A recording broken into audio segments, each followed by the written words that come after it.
Mga kababayan, nananatili pa rin po tayong naka-monsoon break pero asahan pa rin ang mga pag-ulan dahil na rin sa tatlong weather systems. Kaya naman alamin natin ang update sa lagay ng panahon mula kay Pag-asa Weather Specialist Alzar Aurelio. Magandang araw at yung low pressure area binabantayan natin ay tuluyan ng lulusaw kaninang umaga. Ang nakaka-apekto sa bansa itong Intertropical Convergence Zone.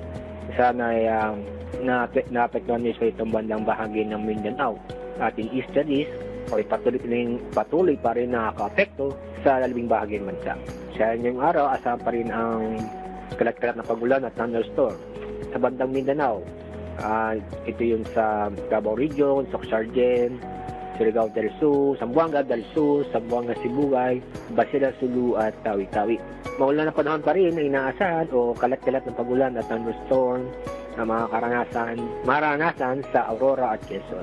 Sa labing bahagi ng bansa ay asahan ang maganda at maliwalas ng panahon, pero maganda pa rin at huwag kalimutang dala ng panahon dahil may chance pa rin ng mga biglang buhos na ulan.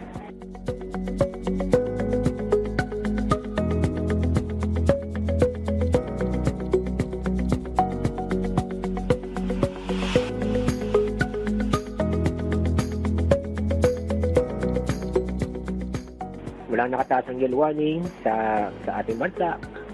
Pero mag-ingat pa rin tayo dahil sa mga pag-ulan na naranasan lalo na sa bandang Mindanao at sa silang bahagi ng Central Luzon. Narito po ang ating update sa ating nabantayang mga dam sa bansa.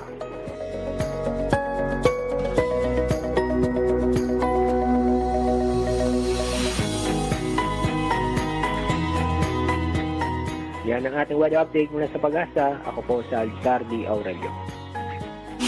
Maraming salamat, Pag-asa Weather Specialist Alzar Aurelio.